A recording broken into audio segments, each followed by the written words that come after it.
Hola, buenas tardes, buenos días, buenas noches a todos y todas las personas que nos están sintonizando. Hoy empezamos el segundo capítulo de las conversaciones denominadas Conversaciones para el Desarrollo Sostenible. En este espacio especial vamos a conversar sobre una nueva publicación del Programa de las Naciones Unidas para el Desarrollo denominada Lo urbano y la urbanización en Bolivia, problemáticas y desafíos. Esta publicación congrega diferentes artículos de expertos y expertas en el país sobre el tema de urbanismo.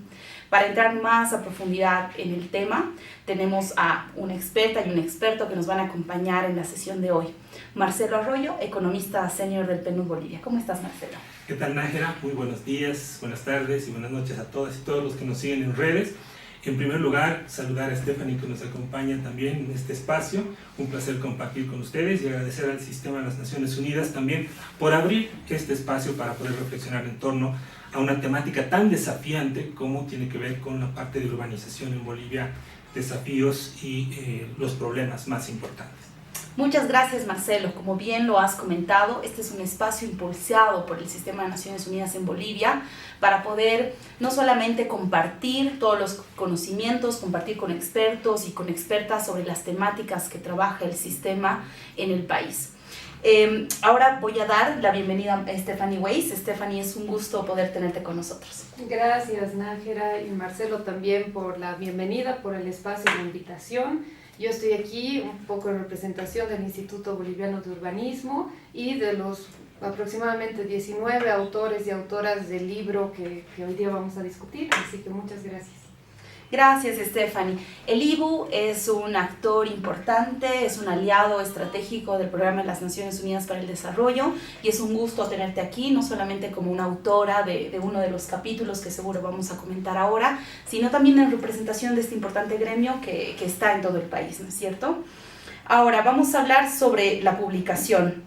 El escenario del urbano y la urbanización se muestra desde una nueva perspectiva, una perspectiva integral, una perspectiva multidimensional, y vemos que hay diferentes desafíos, ¿no? Entonces, querido Marcelo, empezamos contigo preguntando ¿en qué contexto realizamos esta publicación y por qué es importante tornar nuestra mirada a esta conversación sobre el urbanismo? Bueno, muchas gracias. Yo creo que en este momento nos encontramos en un contexto de desarrollo bastante complejo y de incertidumbre, ¿no? De hecho, hay datos que reflejan que apenas estamos transitando en esta ruta para salir de los efectos de la pandemia y, por supuesto, también de una desaceleración económica, donde lo urbano y las ciudades específicamente tienen una gran importancia en cómo se van a resolver estos temas, ¿no? De hecho, hay una publicación del Sistema de las Naciones Unidas que establece que estamos en un rezago importante para alcanzar los objetivos de desarrollo sostenible. Apenas 3 de cada 10 metas están en la línea correcta para poderse cumplir al 2030, lo cual debe llamarnos la atención. Pero cuando hablamos específicamente del ODS 11, Ciudades y Comunidades Sostenibles, vemos que los desafíos se amplifican más y esa responsabilidad recae a las ciudades, ¿no? Por ejemplo, vemos que en el mundo existen más de 1.000 millones de personas que viven en barrios marginales, situación que podemos ver en nuestro contexto y en el país, que se ve reflejada en un 75%, aproximadamente casi un 80% de informalidad urbana, ¿no? Muy equiparable al 73-75% de informalidad laboral. O por otro lado, también este mismo reporte nos muestra que hay más del 90% de la población global, ¿no?, que respira aire contaminado. Y esto también nos pone en una situación ya en nuestro contexto donde vemos que la principal fuente de contaminación se produce en fuentes móviles, ¿no?, en el transporte público, lo cual añade otro desafío más al contexto urbano que tiene que ver con la movilidad urbana sostenible, el tema de transitar quizás a una electromovilidad. En fin, estos elementos nos ponen en esta situación y en este contexto. Bajo esa mirada, ¿no?, es que el Programa de las Naciones Unidas para el Desarrollo, conjuntamente con el Instituto Boliviano de Urbanismo, toma la decisión de encarar a partir del expertise de varios investigadores para poder abordar desde diferentes puntos de vista la reflexión en torno a estos desafíos en un contexto urbano, ¿no? Y es así que se produce esta publicación, Lo urbano y la urbanización en Bolivia, problemáticas y desafíos, que nos están mostrando precisamente cuáles son los principales dilemas, las principales paradojas en términos de desarrollo urbano que debe afrontar nuestro país en un contexto de alta complejidad y de desaceleración económica en el que vivimos hoy. Sí, realmente los datos que muestras, Marcelo, son alarmantes, es para preocupación y para instalar el tema, ¿no es cierto?, del que estamos hablando. Algo muy importante también en este marco de la situación y toda la reconfiguración que existe para el nuevo planteamiento de políticas públicas, ¿no, Estefanía? Sobre esto que dice Marcelo y sobre la mirada que tenemos sobre la publicación, sobre cuánto estamos avanzando hacia los objetivos de desarrollo sostenible, ¿cuáles crees que son los tres principales desafíos que tenemos para avanzar hacia esto? Nombrar solo tres, yo creo que esa es una tarea imposible, ¿no? En el escenario que Marcelo justamente planteaba, creo que inicio invitando a todas y todos los que nos ven que le den una mirada al libro, porque justamente creo que los diferentes autores, autoras le dan una perspectiva a esos desafíos, pero voy a intentar.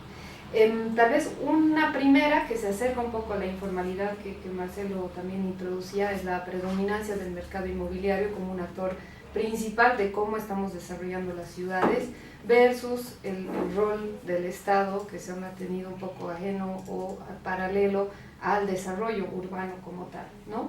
En ese sentido también está el poder o el impacto del transporte. Creo que no hay que menospreciar, por supuesto, el rol dinamizador que tiene para, por supuesto, seguir avanzando en un crecimiento de baja densidad horizontal, ¿no?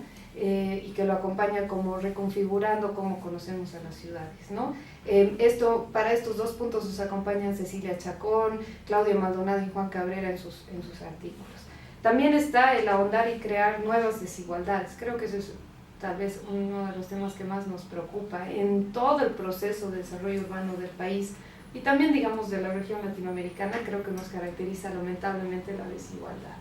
Y ahora podemos hablar de nuevas desigualdades socioambientales, ¿no? Vivir en diferentes partes de la ciudad significa estar expuesto o expuesta a diferentes condiciones ambientales. Sabemos que la contaminación ambiental no es lo mismo para colegios que están en el centro de la ciudad que para zonas residenciales en otras, ¿no? Por ejemplo, o acercándonos a ríos contaminados o poblaciones, por ejemplo, en el lago Titicaca, que reciben lamentablemente contaminación urbana.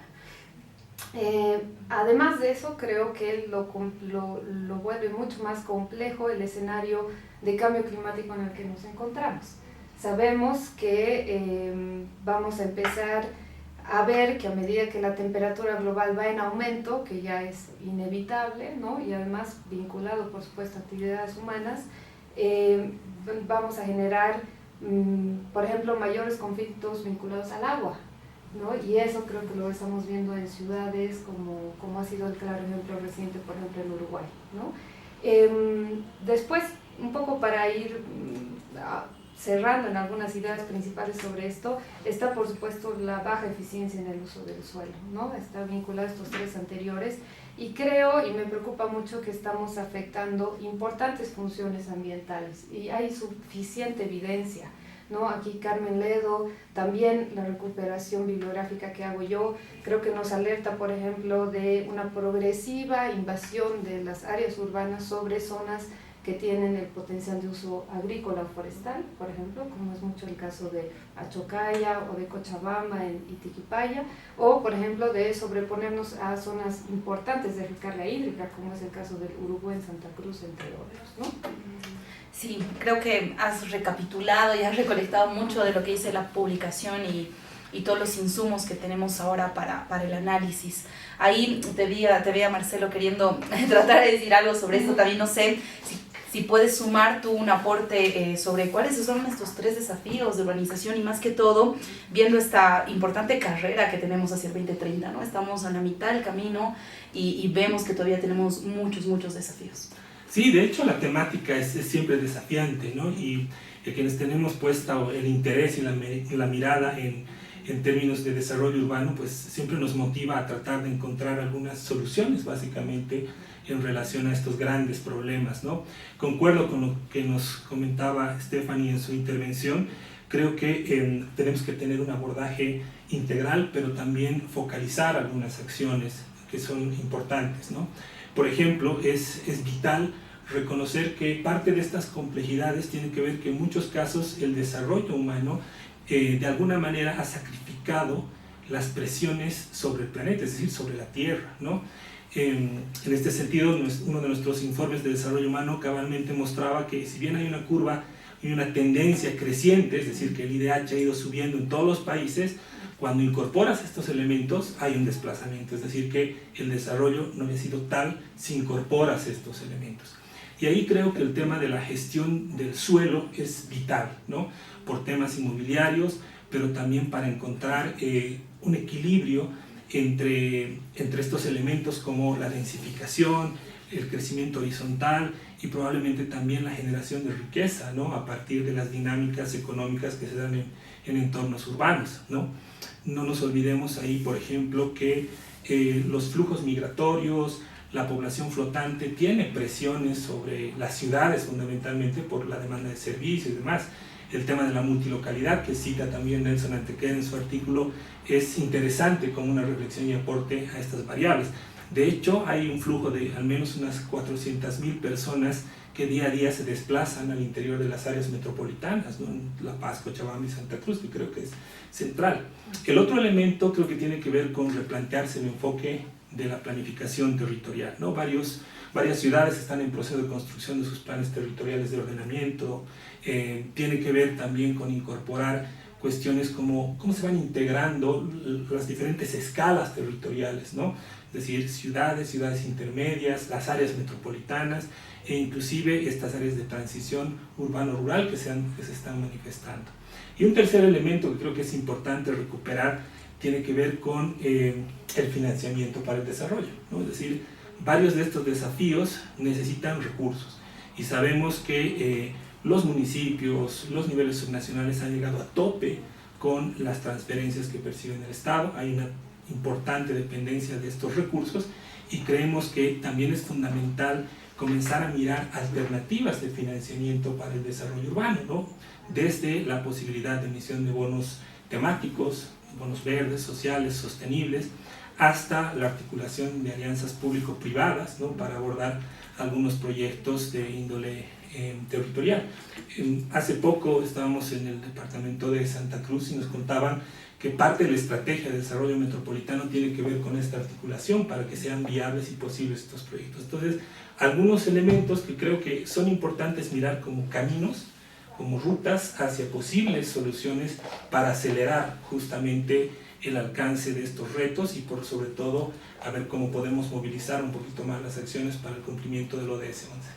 Sí, bueno, me han lanzado muchísimas palabras claves, hay varias cosas que quisiera como desmenuzar, ¿no? El tema de la planificación, el tema de qué significan estos planes territoriales para la población, pero nada más como tomando apunte, ¿no? Hablamos sobre desigualdades, hablamos sobre migraciones, hablamos sobre el cambio climático, que es una temática que realmente está siendo muy fuerte y se está sintiendo a nivel nacional.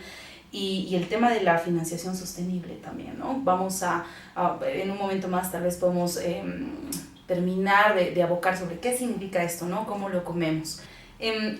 Tenemos un dato importante, ¿no? Según proyecciones del Instituto Nacional de Estadística, el 80% de la población boliviana viviría en áreas urbanas para 2050. ¿No? Esto es un dato realmente que nos llama al análisis, que nos llama a la reflexión y que seguro va a representar un desafío de planificación para el país y para las autoridades. Entonces, en este marco, en toda la conversación que estábamos recolectando sobre los desafíos, Stephanie, ¿cómo crees que podemos avanzar como país sobre estas políticas urgentes para poder atender estas demandas?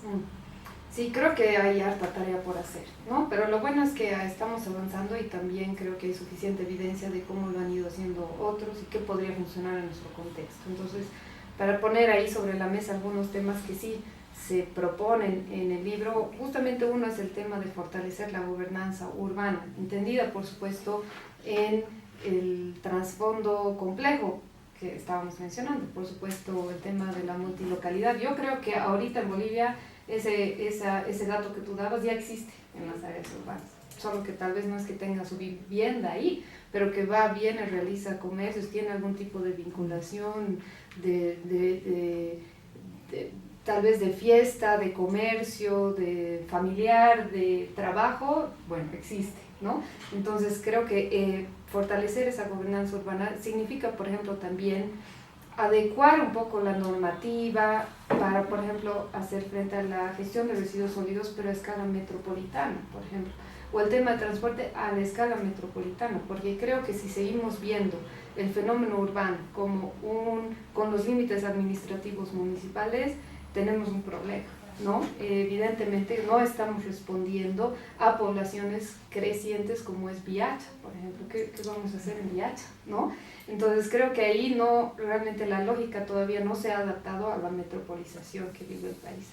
Después creo que, y esto lo dejan claramente, por ejemplo, Patricio Urquieta, Bianca, Dimarchi, Nelson Antequera, que hay todavía pendiente el institucionalizar una agenda de investigación, ¿no? Que tenga los recursos y las capacidades que, bueno, existen, están disponibles, pero no tienen las condiciones, creo yo, para ser sostenibles en ciertas temáticas. Por ejemplo, uno es nuestras ciudades frontera, que se han quedado un poco olvidadas dentro de toda esta discusión que tenemos sobre las metrópolis, que es bien importante.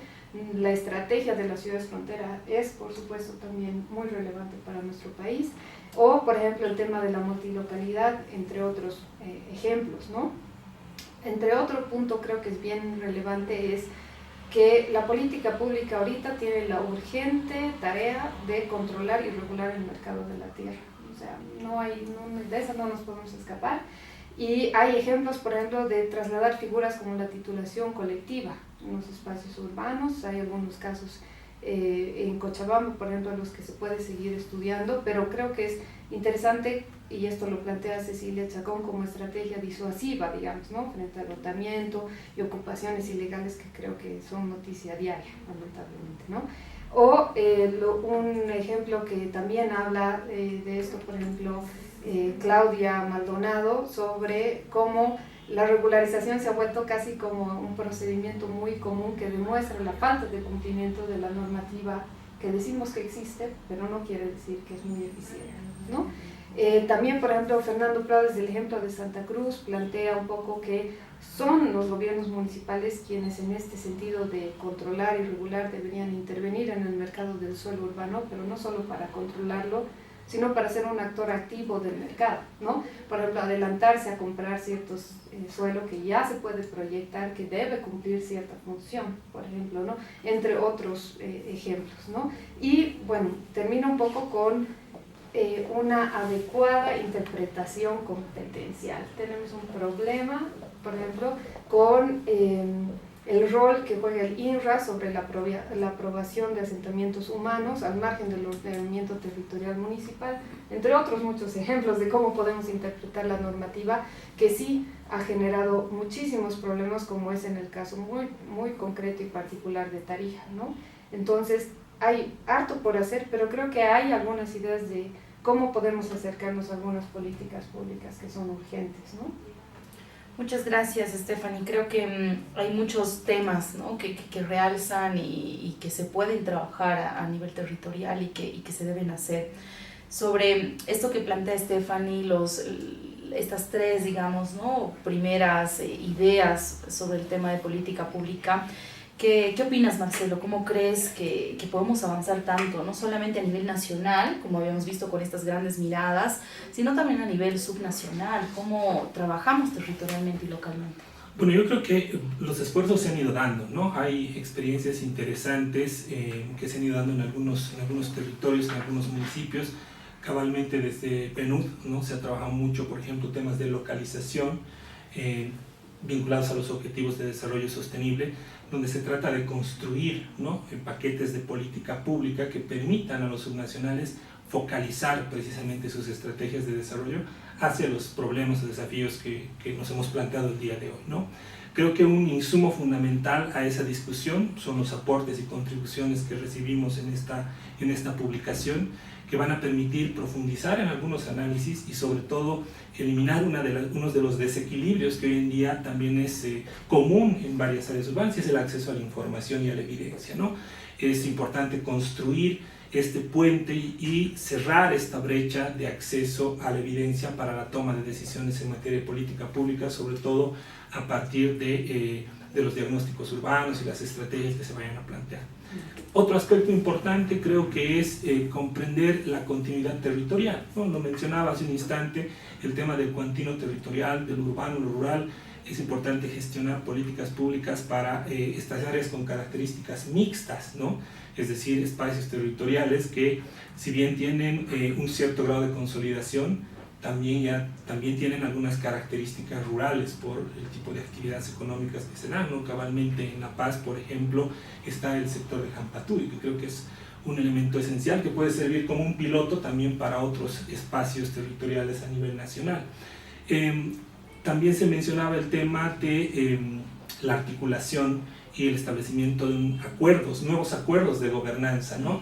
Con la sociedad civil, incorporando al actor privado, que es fundamental. Cuando hablamos de regular el mercado inmobiliario, es vital centrar un diálogo con el actor privado, los desarrolladores, los colegios profesionales, los gobiernos, para establecer de qué manera se puede trabajar con códigos urbanos, por ejemplo, con normativa urbana, que sea de beneficio para estos actores, pero sobre todo tenga este enfoque hacia generar impactos al desarrollo sostenible, positivos desde luego, ¿no? Entonces creo que la agenda está abierta, ¿no? Hay varios temas y hay varios retos que se tienen que encarar desde el ámbito urbano, y creemos que este tipo de aportes van a permitir generar más evidencia para orientar mejor, focalizar mejor las acciones que desde los gobiernos subnacionales se puedan realizar a futuro.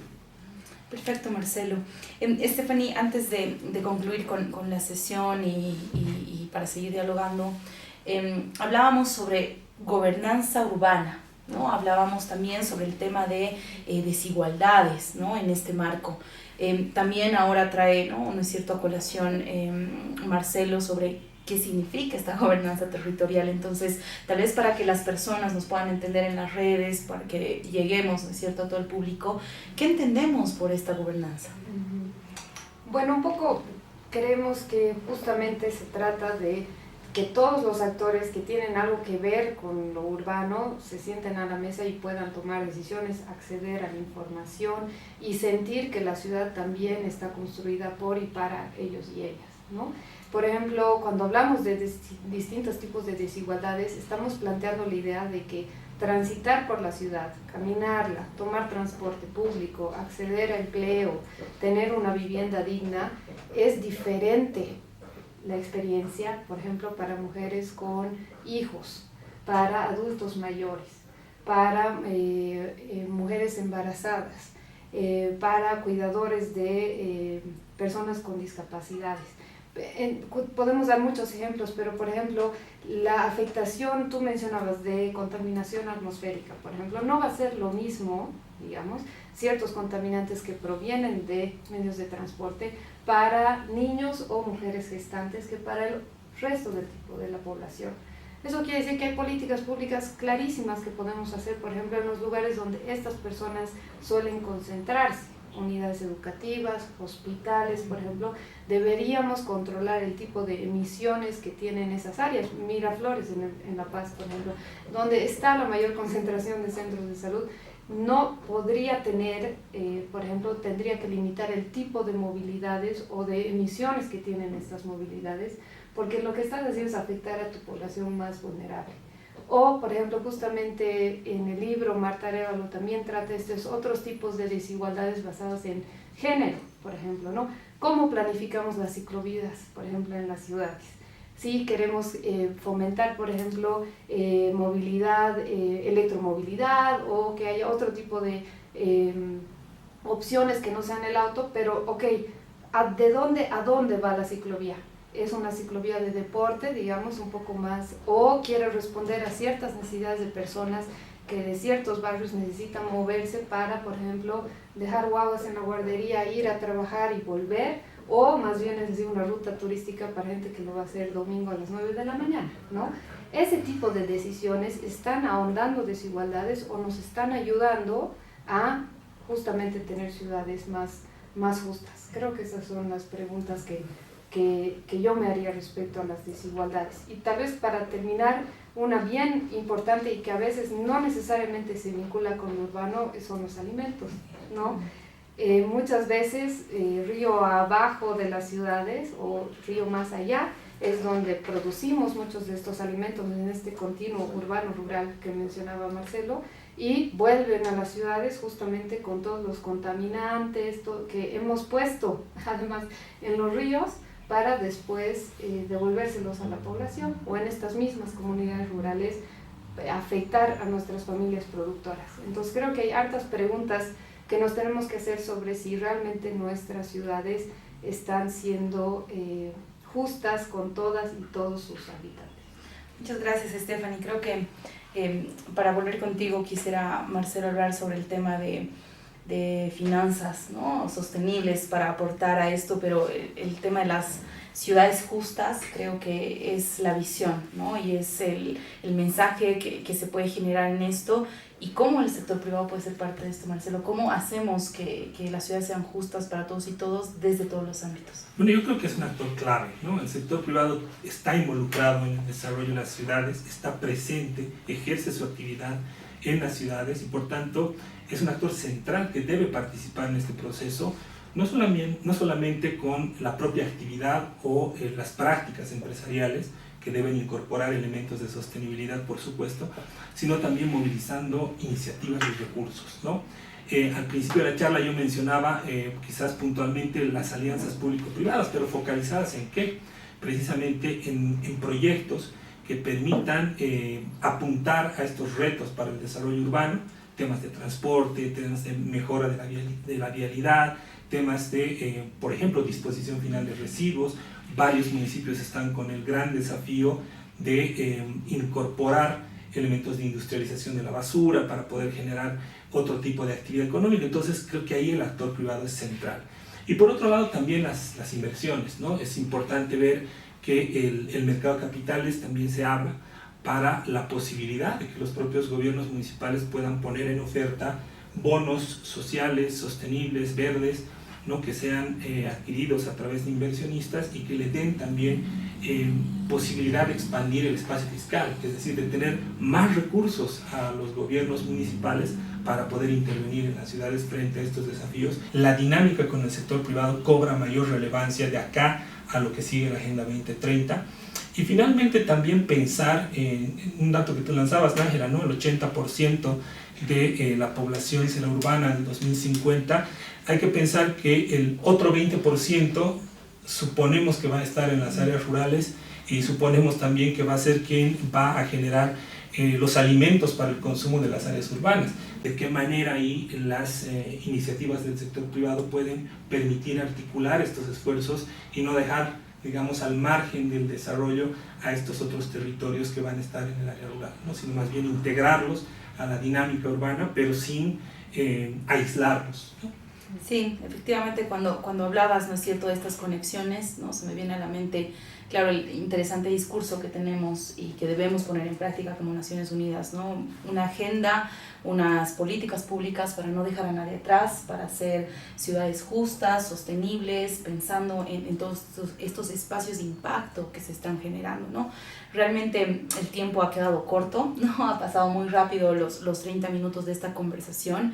Sin embargo, es un gran escenario de análisis, un gran escenario de debate. Realmente les agradezco mucho por estar aquí. Marcelo Arroyo, economista senior, Stephanie Weiss, especialista, investigadora en el tema urbano, por habernos acompañado y por haber abierto esta discusión en las plataformas de ONU Bolivia. Invitamos a que las personas puedan descargar y acceder a la publicación en la página del PNUD Bolivia, en las redes sociales del IBU, en las redes sociales del Sistema de Naciones Unidas en Bolivia, como ONU Bolivia, nos pueden encontrar y pueden seguir también estas discusiones temáticas, estas discusiones interesantes.